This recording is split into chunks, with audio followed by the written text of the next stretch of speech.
Right, course 3, let's do the last half of this test. Number 12 was one that several people had some issue just getting. It's straightforward algebra, which is coming quicker for some of you than others. If this is one you got wrong, tune in.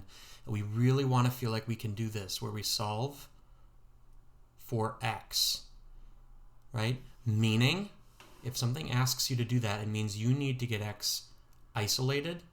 So I know what is x alone, just what is x worth. And in this case, there are no numbers. So it's going to be a collection of letters and operations over on this side, okay? It's called an equation because we have two values set equal to each other. The equals is where we get equation.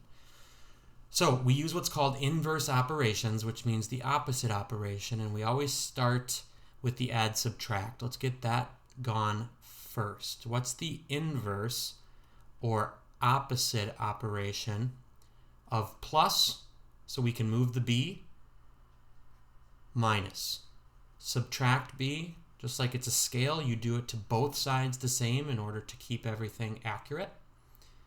Now we have c minus b.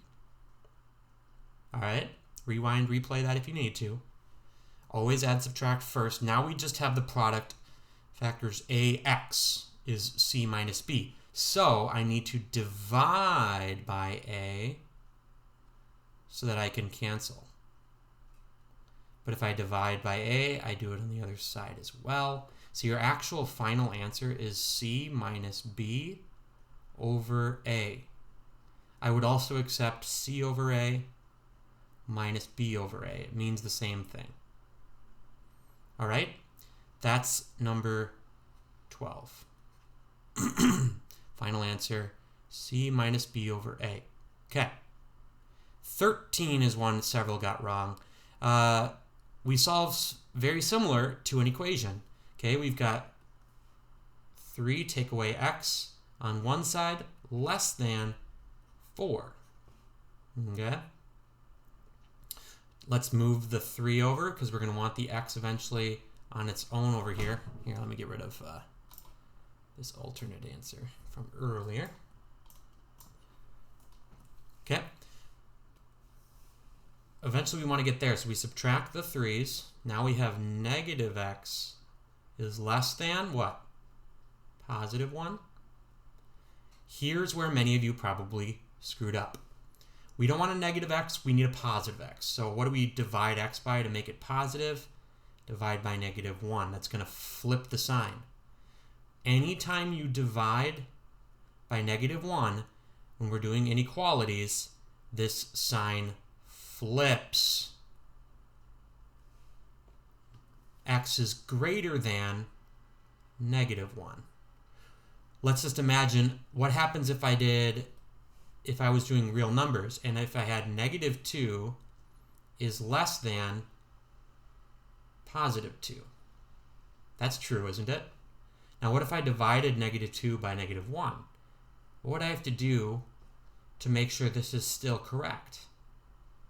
See how when you divide by negative 1, it flips what would be true about this sign? So you need to do that here too. So to get credit, and for most of you I counted this as 2 points, you would need to first show that x is greater than negative 1. That's called solving for the inequality.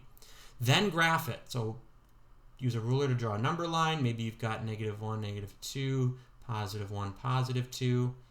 Sorry, positive 2. There's no equal to, so we only circle around, but we do mark it negative 1. One person tried to go over here and do this whole situation, or like this. We don't do that. Remember, we use circles when it can't be equal to. We use dots when it can be. In this case, there's no equal to sign, so we find negative 1 and we mark it, but we mark it with an open circle. It's pointing this way. When the variable's on the left, it just points the same way as the symbol. Or you read it left to right. X is greater than negative 1. So how do we show everything greater than negative 1? We go greater than. We go to the right because this is all, right? These are all numbers greater than. X could be 1, X could be 4, X could be 100. They're all true that they're greater than -1. So you solve and then you graph. Okay, that's how we do that. Watch out for dividing by a negative. It flips the sign. Okay, we've got 3 more I want to show you. Not that you don't want to necessarily ask me about 14 or 15 or 17, but 16, 18, 20, something about even numbers. They just didn't go especially well, so I blew them up here for us to quick do. Here is more algebra, but with fractions. Same process. 2/3 x minus 1/3 is 2/3. What is the first step when we see something like this? Not unlike when we had 3 minus x is less than 4. We find the add subtract first and we use the inverse operation. Add a third to both sides. That means this goes away, turns into 0, or we just kind of get rid of it. But what's the right side? 2/3 plus 1/3 is 3/3 or just 1, but I'm going to leave it as 3/3 for now. To get rid of 2/3, I divide by 2/3, so I multiply by 3/2. Look at this. Cancel, cancel. So now I have 3/2, or 1.5. X is, I'll write it down here, 1.5. Right, I just converted it around.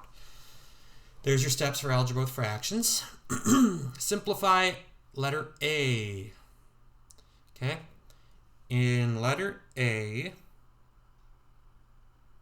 sorry, number 18, I don't know why I'm saying letter A.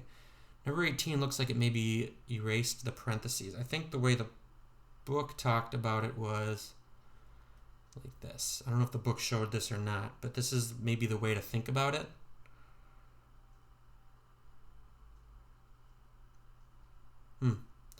Actually, am I looking at the, okay, I see.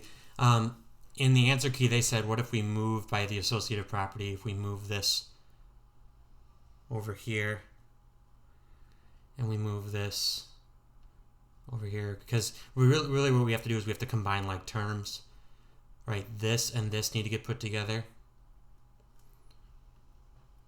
This and this will get put together.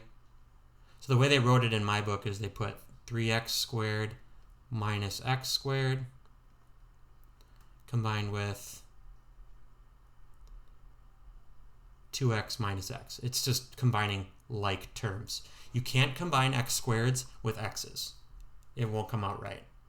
So instead, we put these together. This is really 1x squared, so 3 minus 1 is 2x squared. Combined with 2x minus, again, 1 is that coefficient, it's just not shown. 2 minus 1 is 1x, or just x. That's it. You can't go any further. We use this because that's what you use when this is positive. So that's all you do. You're just combining these two, throwing a plus sign in the middle. This is still something we're not completely getting. I don't remember if it's because a sub had to teach it or what. We've had a lot of that going on.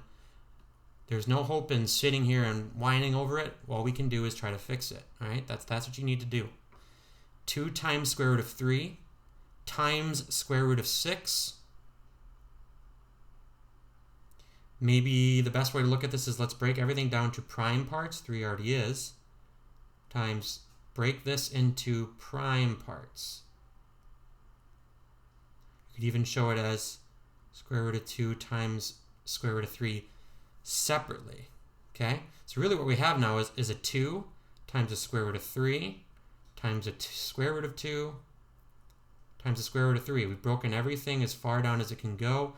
Now, are there any pairs? We're always interested in pairs because when you use square roots, right? You know, you can break things down into an x. So these two match up. If you multiply square root of 3 times its matching partner, you have square root of 9, or just 3 outside of a radical sign. I can't do anything with this because I don't have a pair of square root of 2's. I have a 2 on the outside, which is square root of 4, but I'm going to have to just write 2 times the 3 that's now on the outside times square root of 2. How can I make that lowest terms? Final answer here is 6, right? 2 times 3. 6 times square root of 2. So break it down into its parts and understand when you're multiplying, it's all commutative. You can move things around as needed, put these together instead, and voila! When you have a pair, you pull out and you write just one of them, if that makes sense. Talk to me if you have questions. Hopefully this gives you a little more confidence. We're going to try 17b for next week.